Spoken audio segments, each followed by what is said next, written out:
So hello guys, welcome to my another video. मेरा नाम है रोहन और आप देख रहे हो टेकी आर। सो गाइज, अगर मैं आपसे पूछूं कि इंडियन स्मार्टफोन मार्केट में कौन सा ब्रांड नंबर 1 पे रैंक करता है, तो आप में से बहुत से लोग कहेंगे शाओमी, बहुत से लोग कहेंगे सैमसंग, जो कि इंडिविजुअली ठीक भी है।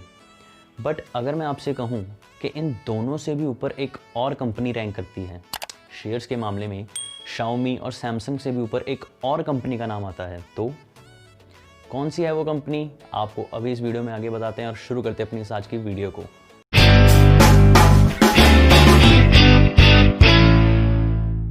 सो गाइज, स्मार्टफोन मार्केट में जो कंपनी शाओमी एंड सैमसंग से भी ऊपर रैंक करती है शेयर्स के मामले में, उसका नाम है BBK इलेक्ट्रॉनिक्स। अब आप में से बहुतों ने इसका नाम पहले भी सुना होगा, बट जिन्होंने नहीं सुना उन्हें मैं बता दूं कि शायद इस वक्त आप उसी कंपनी के फ़ोन में ये वीडियो देख रहे हो। अगर आपके पास Oppo, Vivo, Realme, OnePlus या IQ का भी फ़ोन है तो वो BBK इलेक्ट्रॉनिक्स का ही है। BBK इलेक्ट्रॉनिक्स ही एक ऐसी कंपनी है जो इन पांचों ब्रांड्स को हैंडल करती है, जस्ट इनके CEO अलग अलग हैं। तो इनकी मार्केट स्ट्रेटजी समझते हैं।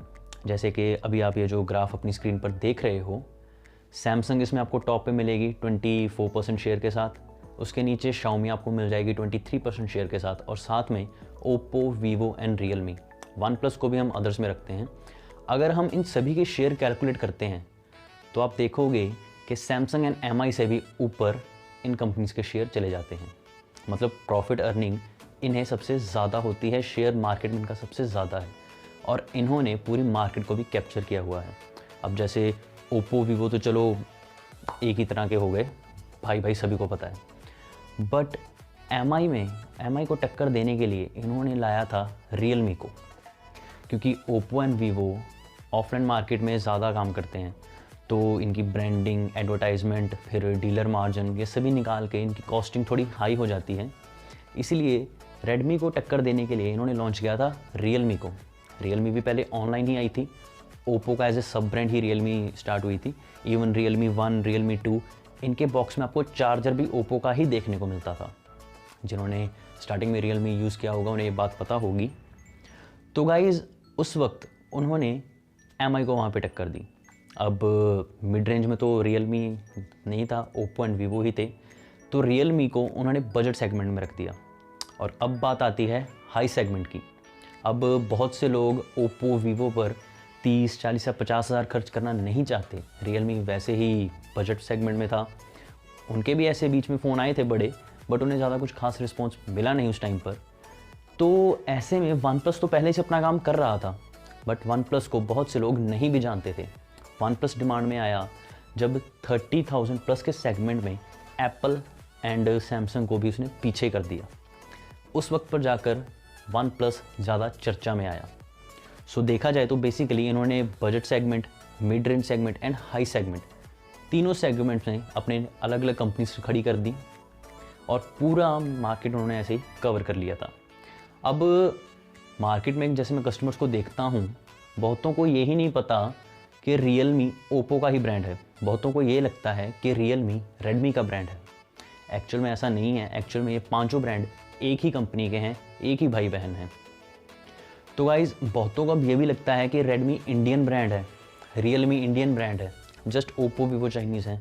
वन प्लस लोगों को लगता है कि US की कंपनी है, बट ऐसा नहीं है। रेडमी भी चाइनीज़ है, Oppo, Vivo, one plus, Realme, ये सभी भी चाइनीज़ ही हैं। तो गाइज़, अगर आज की डेट में एक ब्रांड को स्टैब्लिश करना हो तो उसमें बहुत ज़्यादा खर्चा हो जाता है।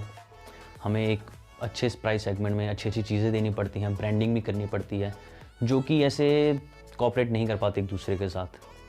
तो ऐसे में रियलमी ने सहारा लिया ओप्पो का। ओप्पो ने बिल्ड किया रियलमी को, और जब रियलमी मार्केट में आई तो रियलमी के भी थोड़े से प्राइसेस बढ़ गए, क्योंकि उन्हें भी ब्रांडिंग का खर्चा हुआ, डीलर मार्जिन निकालना था।